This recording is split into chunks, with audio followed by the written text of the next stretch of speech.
talking to Shawne Merriman, of course, two-time Pro Bowler in the NFL, started with the Chargers. What do you make of Phillip Rivers? Do you think this is it for Phillip Rivers? He's thrown a lot of picks this year, or do you still bet on him to continue and be a really good quarterback in the league? Well, it's no doubt he can still play. It just depends on what's going to happen after this year, right? He has the contract situation is still open right now, right? And no one knows what's going to happen with that. But look, let's not forget the fact they lost 3 offensive linemen this year, 3 starting offensive linemen, and Phillip Rivers is not the most mobile quarterback around. So by losing those guys, he took a big hit, and it showed in this play. He wasn't able to move in and out of the pocket and get off some of these passes, and he started to force. He started to force throws that he normally and typically wouldn't make. I mean, I played with the guy for 6 years, and I can tell you that some of these throws I'm looking at is just not him. But I think because he intercept back of people just saying, oh, he should retire or he should move on, he's forcing throws that he typically wouldn't make on an everyday basis. Yeah, I can see them drafting a quarterback and making a move here soon. He has looked really bad. I understand the offensive line is certainly an issue, but, man, he's just looking like an older quarterback each week. He's had some bad games this year, Shawne. No doubt about it. Anytime you have multiple interceptions back-to-back and 3 and 4 interceptions, I mean, it's not necessarily – I mean, he'll throw for 300-plus and throw 4 picks, right, because that just won't – and they have a couple of things to fix this year.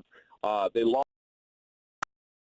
7 points, and that has to – if you're a player on the team, that has to hurt, especially after the season when you're watching everyone else play in the playoffs. Hey, Shawne,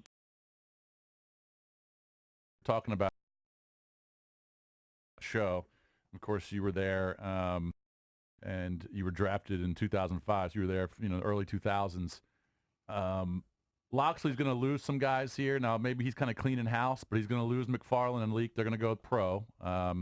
He's losing some guys to the transfer portal. It was a bad year. They started off 2-0, only win 3 games. We're getting crushed by everybody in the last 5-6 weeks. Are you still positive on Mike Loxley and he can get something turned around here? I mean, you can't judge him until year 3. I always say that. He's got to get his guys in there. But are you a pro-Loxley guy for the Terps?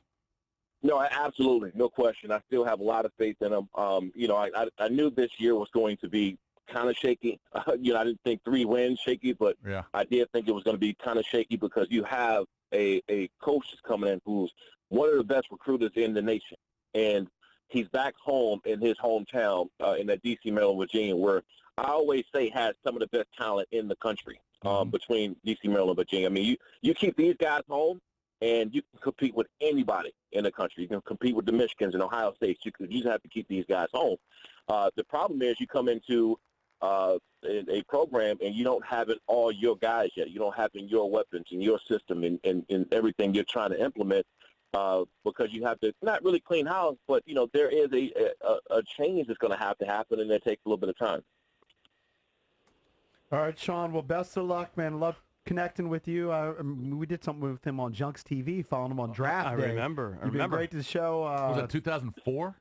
2000. When were you drafted? 2005? 2005. Yeah, wow. that was great, man. I remember that. Yeah, it was so much fun. Well, listen, we appreciate everything you do. 17th year with the coat thing, and we'll make sure we promote it for you to keep it going. Congratulations, buddy. Thanks, guys. Okay. I appreciate it. 17th year, right. Lights on coat drive this Saturday, December 7th. So real quick. Xfinity Center.